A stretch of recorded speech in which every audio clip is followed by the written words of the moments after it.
जोबोद मोजां मोनबाय गिबियावनो आङो बयनोबो दिनै बे बिफां फुलि गायनायाव बाहागो लानायखौ धन्यबाद होबाय।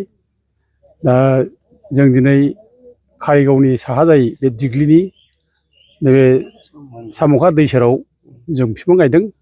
दा बेखौ अर्गानाइज खालामदों जयेन्टलि जोंहा evergreen charitable trust forest department बेयाव डिअ दंमोन ओमफ्राय एनडारफोर दंमोन। बिनि उनाव 135 इक' टास्क फर्स दङ। दा बिथांमोनाबो जोंजों लोगो लाफादों गोबाङानो आरो WTR दा जों ज'नो बिफां गायनाय जाबाय। जोबोद मोजां मोनदों।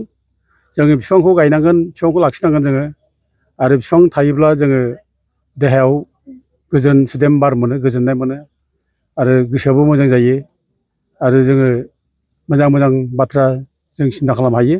बेनिखायनो जोंनो बिफांखौ नांगौ आरो जेब्ला बिफाङा थागोन अब्ला दैनि जायनाखि लेयार बे गोजौआव दावखोबोगोन आरो बे जोंनि आबाद मावनायफ्राव बे सहाय खालामगोन। जोंनि मोसौ मोसा दै लोंनाय आरिनायफ्राव गोबां सहाय जागोन। दाथ' दैया रानजोबलांबाय। दै राननाय खार'ना बेनो जोंहा बिफां लाइफां गैला। दा ओंखायनो दै राननायनि खार'नाव जों दिनै मोसौ मोसाबो दै मोनला, गायग्रा फोथाराव जों दै मोननो हाला। बे दुखुनांथाव बाथ्रा। दा मोजां खोथा जोंनो फोरमायदों मा दा बे माने जायगायाव नैबे साम'खा दैया दा खिन्थु बोसोरै रानला होनना बुंदों आरोखि। बे बिथांमोना माने गोबां दायथ' लानायनि थाखाय बिफां लाइफाङा रज'फिननायनि थाखाय दिनै बे जायगायाव दैया फुरा मोजाङै बोहैलांबाय आरो जों दैखौ बोहैनो होनांगोन। जों हाग्राखौ दाननो नाङा। रायजो राजाफ्रा रावबो हाग्रा दाननो नांला। हाग्राखौ जों रैखा खालामनांगोन। हाग्रा थायाबा जों थानाय नङा। जिब जुनाराबो जोबलांगोन। दिनै जोंनि गेजेराव गोबां जिब जुनारफ्रा दिनै गोमालांगासिनो दं। बे गोमानायनि खार'ना बेनो जोंहा दिनै हाग्रा गैलिया। दा गोदो जों गामिफ्राव जोङो हादिदग्ला गिदिर गिदिर जों माने गोजौजों बिरलांनाय जों नुयोमोन।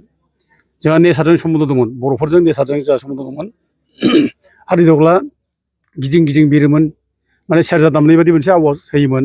ओंखायनो बर'फ्रा बै समाव माने आबौ आबौ होननानै गाबज्रियोमोन। आबौ आबौ सेरजा दामै दामै फैयो नों आबौ, जोंनि सुखु दुखुनि बाथ्रा नों खबर लाफैयो। बेफोरबायदि आरोखि। आरो जोंनि आबै आबौमोनहाबो बिफां सायाव थानानै आलो गोजोनै नो खुन्दुं थुनोमोन।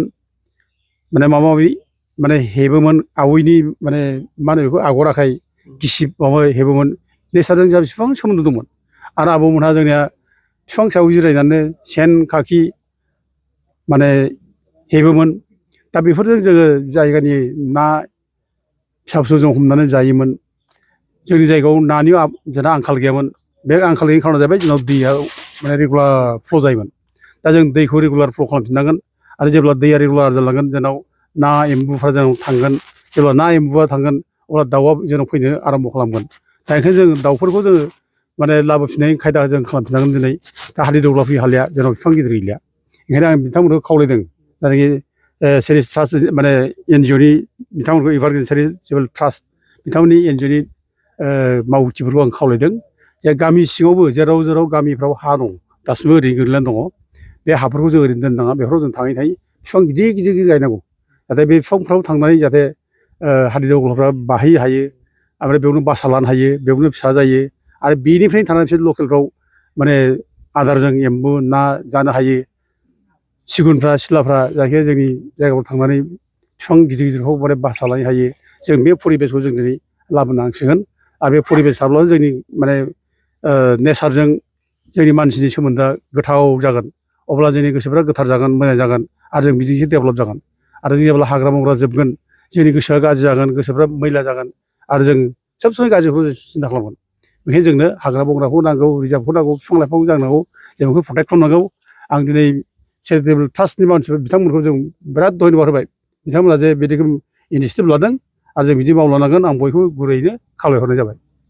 दासान्दि बेखौबो बोनो हानाय जुनार बा जिब दङ जेराव गल्डेन लेंगुर बियो नैबे सप्तायाव मानैसो जिउ गोमाबाय आरो गोबां सिखिरिफ्रा गारिनि थांलाय फैलायाव माने गोबां जिउ गोमाबाय। बिनि बेलायाव माबोरै संरैखा होगोन? दा जोङो खोनानानै दुखु मोनदों बे गल्डेन लेंगुर थैदों होननाय बाथ्राखौ खोनानानै आरो गोबां सिखिरिफोर बेयाव गोबां स्पिसिस दं बेफोरबो थैलांबाय गारि घरा थांलाय फैलाय जानायनि जेराव दुखु मोनदों। दा गल्डेन लेंगुरा वार्ल्डआव बेयावल' मोनो, जेरावबो मोना गल्डेन लेंगुरा। दा बे गल्डेन लेंगुरखौ जों प्रिजार्भ खालामनांगौ। दा ओंखायनो जोङो माने खुनु जायगायाव खुनु जायगानि क्लाइमेटआ बे गल्डेन लेंगुरजों मिलाया। बे हाग्रानि क्लाइमेटआल' मिलायो। बेनिखायनो बे जायगायावल' जों गल्डेन लेंगुरखौ जों मोनो।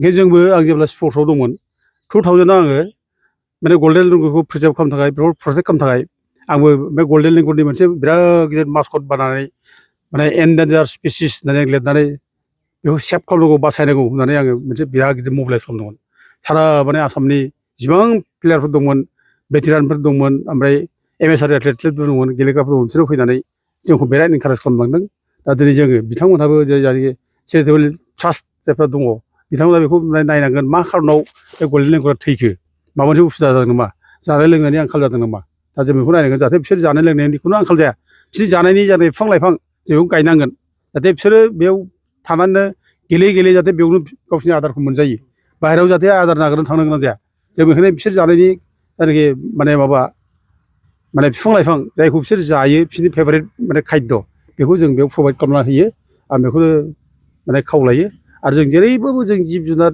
मोसा लख्रा गल्डेन लेंगुर गासैखौबो जों प्रिजार्भ खालामनांगोन जोंजों लोगोसे बिसोर थांना थानायनि अधिकार दं बिसोर थाब्लासो जों ज'नो मोजाङैनो माने क'एक्जिस्टेन्स मोजाङै थाब्लासो जों माने सुख सान्थि थानो हागोन आं बेखौनो रायजो राजाखौबो बयखौबो खावलायो हाग्रा बंग्राखौ रैखा खालाम जिब जुनारखौ रैखा खालाम रावनिबो सायाव जाहाथे अननाय खालामा रावनिबो सायाव जाहाथे जों माने अयथासार खालामा हाग्रा बंग्रा दाना आं बेखौ रायजो राजाखौ बयखौबो खावलायहरो ट्रास्टआ 385 माने मावथि दङ दा बिथांमोना चिरां आरो क'क्राझार जिल्ला मोननैयाव दङ गोबां खामानि मावगासिनो दं बिथांमोना बे हाग्रा बंग्राखौ रैखा खालामनायनि माने आबहावाखौ मोजां खालामनायनि दा बिथांमोना खिन्थु जा मावदों गावनि खरसजों मावगासिनो दं फुरा सम दाननानै मावगासिनो दं बिथांमोना खुनु माने रावनिबो हेल्प मोनाखै दा हेल्प मोनाब्ला खामानि मावनाय आख' फाख' जायो जिसिबां माने मावसोमबाय थानो उसुबिदा जायो थांलाय फैलाय खरस जायो गोबां माने फैसानि प्रयजन जायो मावनाय बेलायाव बेनिखायनो बिटिसि सरकाराबो बिसोरखौ नायनांगौ एसे हेल्प होनांगौ जाहाथे बिसोर बांसिन मन'बल लानानै जाहाथे आवगायनो हायो